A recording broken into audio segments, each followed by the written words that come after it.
우리가 오늘 8,000표를 넘었고 코스피 만을 가고 있는 이런 과정에서 반도체 섹터 같은 경우에는 굉장히 중요한 역할을 해줬습니다. LPDDR이라는 부분이 있습니다. 저전력 D램 반도체인데요.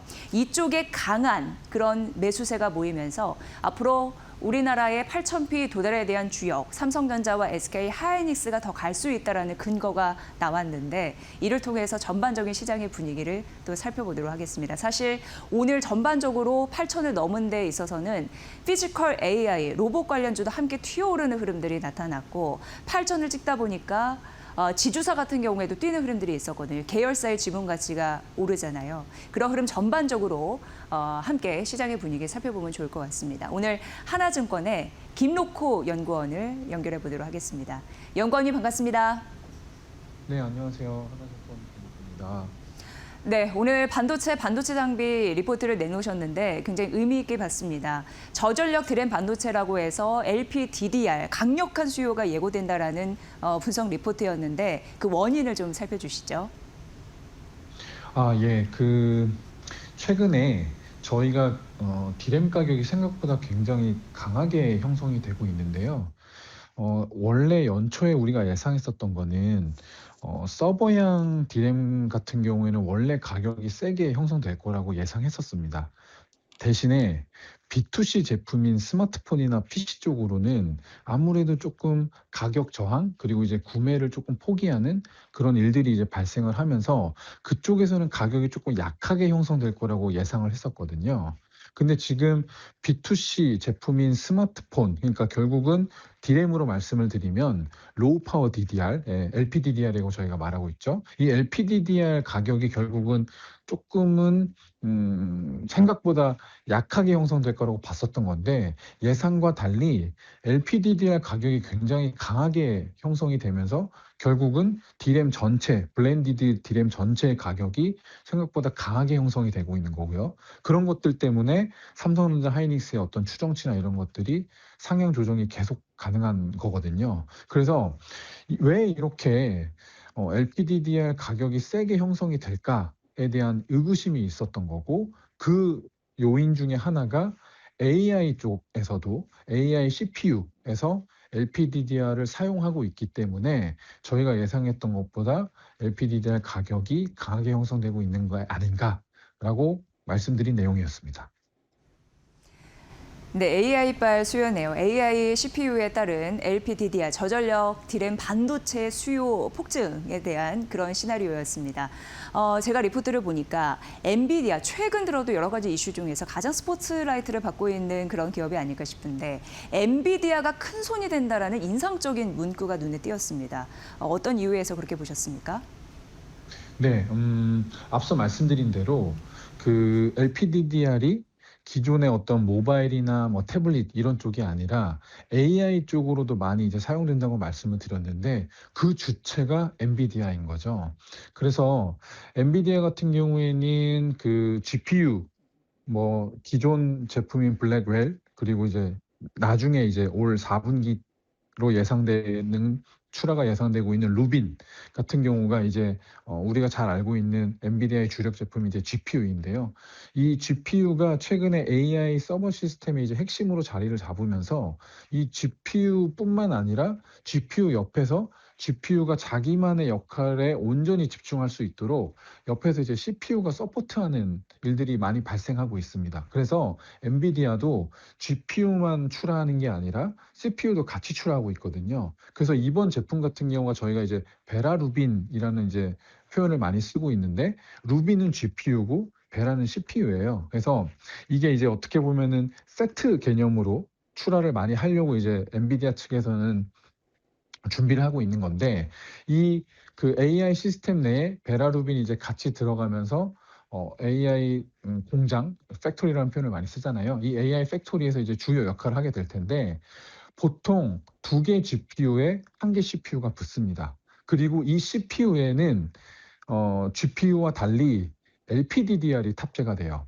그러니까 GPU에는 HBM 이런 것들이 이제 탑재가 된 반면에 CPU에는 전력을 그나마 덜 사용하기 위해서 저전력 D램인 LPDDR을 탑재합니다. 근데 이게 엄청나게 많은 용량을 탑재해요. 무려 베라 CPU 하나에 1.5 테라바이트의 LPDDR이 꽂히게 되는 거고요. 그러다 보니까 저희가 내년에 만약에 엔비디아가 내년에 출하하는 GPU 전체 물량의 루빈이 40% 정도를 차지한다면, 이 40%라는 가정은 저희가 어떻게 했냐면 그 블랙웰이라는 제품이 출하가 되고 나서 물량이 50%를 넘어서는, 저희가 이제 보통 크로스오버 된다고 말씀을 하고 있는데, 이 크로스오버 되는 데까지 걸린 시간이 4개 분기였습니다. 그 말인즉슨 4분기에 만약에 루빈이 출하가 되면 내년 3분기 정도부터는 GPU 전체 물량의 50% 이상이 루빈으로 차지된다라고 이제 저희가 말씀드릴 수 있는 거고, 그렇게 봤을 때 연평균으로 보면은 최소 40% 이상 정도는 루빈으로 채워지지 않을까라고 이제 봤던 거고요. 그렇게 해서 내년 엔비디아 전체 GPU 물량 중에 루빈이 40%를 차지하게 된다면 여기에 이제 베라가 같이 따라서 갈 테니까 이 베라가 필요한 총량이 구해질 거고, 그 베라에 필요한 LPDDR 수요량을 저희가 계산을 해봤더니 내년 LPDDR 공급 능력, 이 LPDDR 공급 능력은 뭐냐면 보통 전체 D램 중에 LPDDR로 생산하는 비중이 한 3분의 1 정도 됩니다. 예, 그래서 그 공급 능력 대비 베라가 필요로 하는, 그리고 이제 베라 플러스 그레이스라는 그 기존 CPU, 그러니까 블랙웰에 꽂히는 게 또 이제 그레이스라는 CPU거든요. 그래서 그 두 개를 합산으로 봤을 때 30% 이상 정도의 비중으로 엔비디아가 구매를 해야 되겠다라고 저희가 이제 추정을 한 거고요. 지금 그 LPDDR이 이제 가장 많이 쓰이는 수요처가 스마트폰이니까 스마트폰에서 마켓 시어를 20% 이상 차지하는 삼성전자랑 애플이 기존에는 LPDDR의 가장 큰 구매처였거든요. 수요처이기도 했고. 근데 이제는 엔비디아가 삼성전자랑 애플보다도 훨씬 더 많은 LPDDR을 구매하는 수요 주체로 올라서지 않겠느냐라고 저희가 예상을 해서 아까 전에 질문하신 그 답변이 되는 것 같습니다. 네, 정말 어려운 개념을 쉽게 잘 설명을 해주신 것 같습니다. 그러니까 삼성, 애플보다 더 큰 고객사, 큰 손이 엔비디아가 된다는 건데, 엔비디아의 차세대 제품이 베라 루빈입니다. 근데 베라가 CPU라고 하셨죠. 근데 GPU를 도와주는 CPU, 이런 부분에서 저전력 드램 반도체, LPDDR의 수요가 폭증할 가능성이 있다라고 언급을 해주셨습니다. 그럼 자연스럽게 이런 질문이 생각나는데, 메모리 반도체 업계의 또 호황이겠네요. 어떻게 보십니까?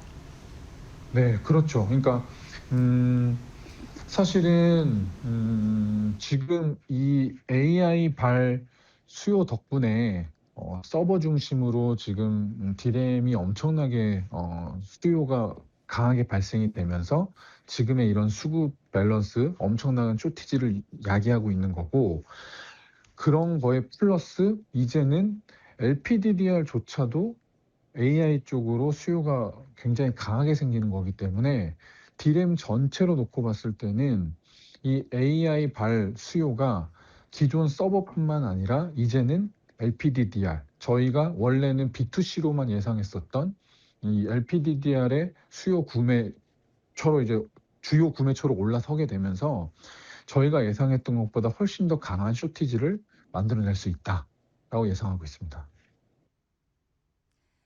AI의 산업 성장에 대한 기대감 때문에 오늘 장중 코스피가 8,000선을 넘기도 했습니다.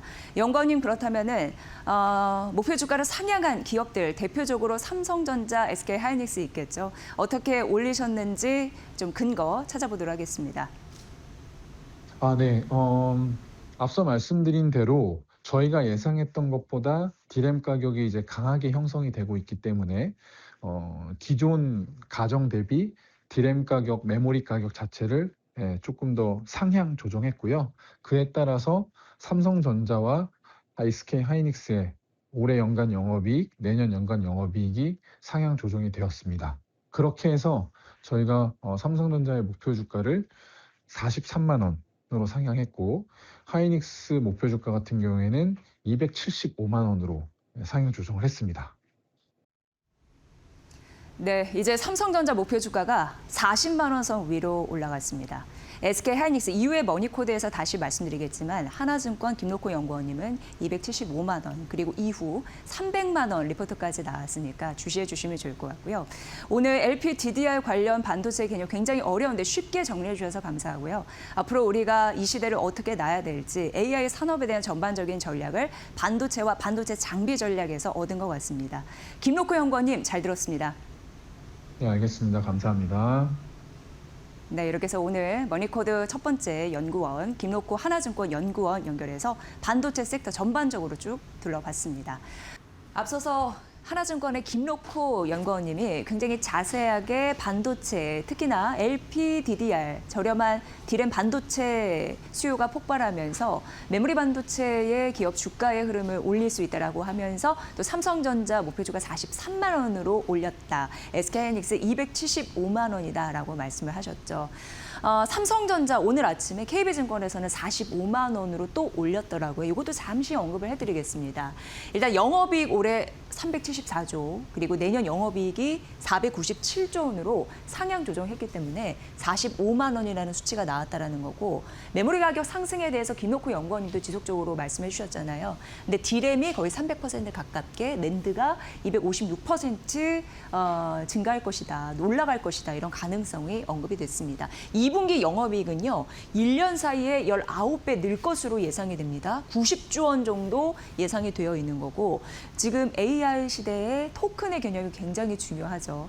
머니코드에서도 토큰의 개념을 여러 번 설명드린 바가 있는데요. AI 토큰 사용량이 분기별로 50에서 최대 60% 증가하면서 어떻게 보면은 6개월에 3배, 1년 내에 7배 증가하는 그런 현상, 이렇게 예상이 되고 있는 상황입니다. 올해 AI 2.0, 에이전틱 시대라는 얘기를 많이 하게 되고, 오늘 시장에서 로봇, 현대차, LG전자, LG 이런 것들이 다 AI 관련해서 엮여서 올라가면서 시세 분출을 하고 있는 상황인데, 이제 피지컬 AI 확산되고 온 디바이스로 가는 그 과정 안에 있는 상황입니다.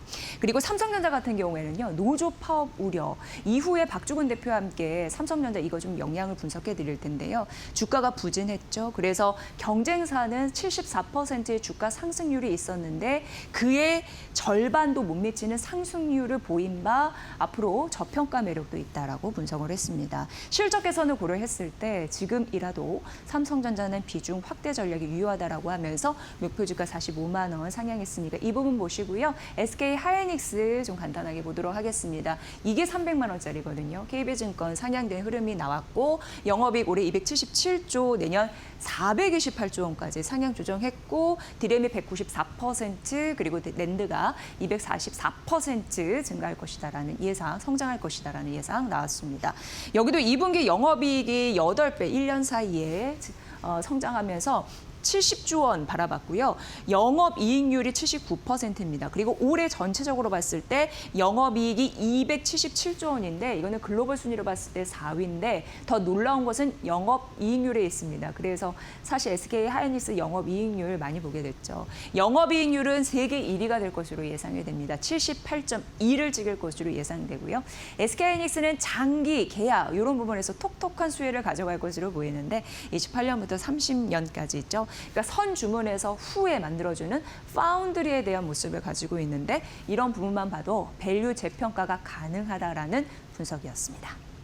그래서 빅테크 4사, 예를 들어서 아마존, 알파벳 이런 기업들이 있겠죠. 여기에서 설비 투자를 확대할 가능성 너무나 자명한 거고요. 이거는 선택의 문제가 아니라 생존에 대한 전략이기 때문에 이제 필수로 가져갈 것이다라는 가능성 나오는 거고요. 올해 설비 투자가 7,250억 달러 규모입니다. 그런데 이게 1년 사이에 77% 폭증, 늘어날 가능성이 있는 거고, 내년은 1조 달러를 넘어서면서 빅테크 4사들이 경쟁적으로 여전히 설비 투자를 할 가능성이 있다라고 증권사에서는 봤습니다. 지금 메모리 반도체 앞서서 김록호 연구원님께서도 지속적으로 연구해 주셨지만 AI 반도체 관련해서는 굉장히 희귀템이라고 합니다. 그러니까 삼성전자, SK하이닉스 목표 주가가 지속적으로 올라가는 이유가 바로 이게 되겠고요. 시총 1조 달러, 제목에도 써놨습니다. 강력한 지지선, 이게 될 것이다라는 가능성이 있으니까 오늘 잠시 쉬어도 긍정적인 매력은 지속적으로 포착이 되면서 알려지고 있다라는 점 말씀드립니다. 네, 그리고 삼성생명 이거는요. 삼성전자와 좀 연결해서 볼 필요성이 있기 때문에 다음 종목으로 넣어놨고요. DB증권에서 목표 주가를 올렸습니다. 33만 2,500원. 그런데 중립입니다. 투자하기에는 중립으로 유지했습니다. 이 이유에 대해서 잠시 좀 언급을 해드리도록 하겠습니다. 일단 삼성전자 때문입니다. 이제 평가 이익이 반영이 됐죠. 그래서 삼성전자가 만약에 35만 원 정도 간다면 이 삼성생명의 목표 주가는 37만 원 정도 계산이 될 것이다. 이런 부분도 연구원이 덧붙였더라고요. 그러니까 어쨌든 삼성전자와 연동해서 주가가 갈 수밖에 없는 삼성생명이고요. 지금 평가이익 순자산 가치가 85%에 육박한다라는 부분과 더불어서 자기자본 이익률과 배당 수익률 2% 수준이라고 하고요. 1분기 순이익 같은 경우에는 컨센 대비해서 굉장히 잘 나왔습니다. 삼성생명이 이 부분 좀 참고해 보시고 삼성전자 배당 여력 더불어 관계사, 자산운용사 같은 거거든요. 그런 부분이 잘해줬기 때문에 긍정적인데 중립을 유지한 이유는 이거였습니다. 이번 실적이 이렇게 대폭 잘 나온 이유는 일회성 이익이 상당 부분 들어갔다라는 부분인데요.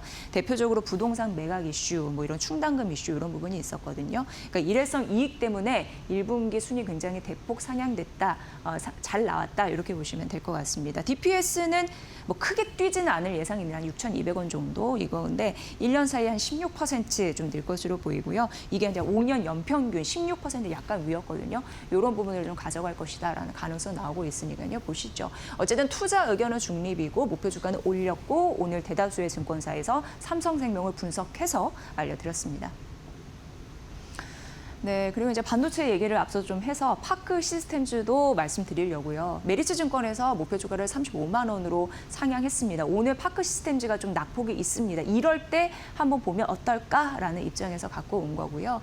이 종목이 어떻게 보면은 메모리 뭐 다른 여타의 종목보다는 수혜를 덜 받았습니다. 그럴 만한 이유가 있었습니다. 왜냐하면 실적 변동성이 그렇게 크지 않죠. 왜냐하면 지역이나 고객 다변화 구조가 있기 때문에 이게 원래 이제 메모리 업황 같은 경우 이제는 아니겠지만 경기 변동에 굉장히 휘둘렸습니다. 그래서 실적 변동성도 컸죠. 그런데 이번 AI 시대가 되면서 메모리 기업이 안정적인 수익을 가져다 주면서 실적 변동성이 크지 않을 거라는 얘기가 최근 나왔습니다. 그런데 파크 시스템즈는 그 구조가 아니었기 때문에 메모리 호황에 대한 수혜는 제한적이었다라는 얘기를 초반에 좀 해놨고요. 하지만 긍정적인 흐름은 첨단 패키지 장비에 대한 수혜 지속적으로 가져갈 가능성이 있고요. 글로벌 선도 파운드리 향 요거는 이제 딱 보면 누군지 알겠죠. 근데 이것에 대한 주문이 좀 많이 넣는 거죠. 여기 장비를 사가는 거라고 보시면 될 것 같고 AI 가속기용 패키징 이런 적용치가 사용처가 확대가 되면서 매출이 늘 가능성이 있습니다. 그리고 역시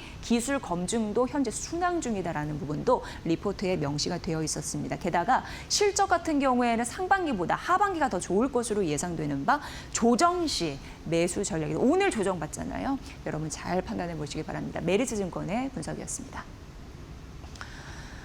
네, 그리고 한국금융지주 오늘 만나볼 텐데 한국금융지주를 10년 넘게 분석한 연구원의 인터뷰를 오늘 들어볼 겁니다. 대신증권이었고요. 박혜진 연구원인데 일단 들어보도록 하겠습니다. 연구원님 반갑습니다.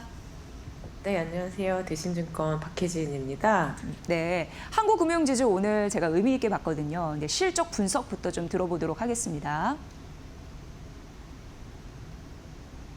한국금융지주가 실적이 굉장히 잘 나왔습니다. 예, 지배주주 순이익 기준으로 이제 9천억 원을 넘어서는 굉장히 좋은 실적을 기록을 했고, 사실은 제가 이 실적에 대해서 높이 평가하는 이유는 이제 대형사 기준으로 지금 이제 거래대금이 워낙 좋으니까 브로커리지 쪽에서 수수료 수익이 급증하면서 한 5천억 원 미만의 이익을 지금 최대치로 내고 있습니다.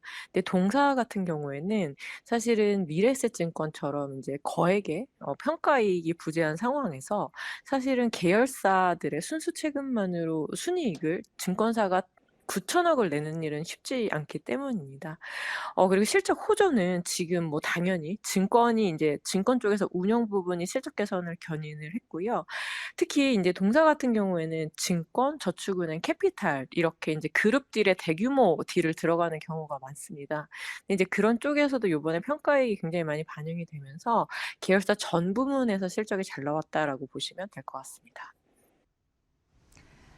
네, 이번 1분기 실적에서 정말 탄탄한 이익 성장, 드라마틱하게 나왔다. 이런 부분이 좀 눈여겨보지 않았나 이런 생각이 드는데요. 연구원님, 이 종목 같은 경우에는 10년 넘게 최선호주를 유지한, 사실 1등을 지속적으로 놓치지 않는 게 굉장히 어려운 일인데 그럴 수 있는 이유가 있는 것 같습니다. 어떻게 보시나요? 네, 제가 아까도 이제 말씀을 드렸지만 사실 이제 증권사 대형사 기준으로 분기 실적을 아주 잘 내봤자 한 5천억 정도 내는 것 같습니다. 근데 이제 동사 같은 경우는 제가 이제 10년 넘게 지켜봤지만 사실은 증권은 업종 특성상 좀 시클리컬 산업이기 때문에 분기 실적 변동성이 클 수밖에 없습니다. 그래서 이렇게 이익을 잘 내고도 하반기에는 이제 이익이 감소할 수 있는 그런 가능성이 높은 업종인데 사실은 이제 이익의 부침은 있겠지만 사실은 업황이 좋거나 나쁘거나 전 증권사 가운데서 항상 가장 높은 이익을 시현을 한다는 점입니다. 요번에는 사실 이제 미래에셋증권에서 스페이스X 관련 평가액이 이제 대규모 반영이 되면서 2위권으로 내려앉긴 했지만 사실은 뭐 동사 같은 경우에도 이제 그런 거액의 평가액이 있었다면 더 좋은 실적을 낼 수 있었겠죠. 근데 지금 실적의 추이를 잘 보시면 동사 같은 경우는 이제 지속 가능한 이익이라는 점입니다. 그래서 그런 점에서 지금 최선호주로 제가 10년 넘게 유지를 하고 있습니다. 네, 9천억 원이라는 그 이익 규모가 굉장하다라는 말씀을 해주시면서 지속적으로 이익을 낼 가능성 최선호주 1위. 그러니까 그걸 10년 넘게 장기 지속한 이유가 있다라는 거 굉장히 인상적이었습니다. 한국금융지주 앞으로도 잘 보도록 하겠습니다. 연구원님 잘 들었습니다. 네, 감사합니다. 네, 지금 방금 들으신 연구원님의 목소리는 대신증권 박혜진 연구원님의 리포트 분석이었습니다. 머니코드는 항상 이렇게 아침에 나온 해외 증권사, 국내 증권사 비롯해서 쭉 정리해드리고 이걸 직접 쓴 연구원님들의 목소리를 매일같이 연결해 드릴 것을 약속드립니다. 앞으로도 투자 전략에 꼭 반영해 보시길 바라겠습니다.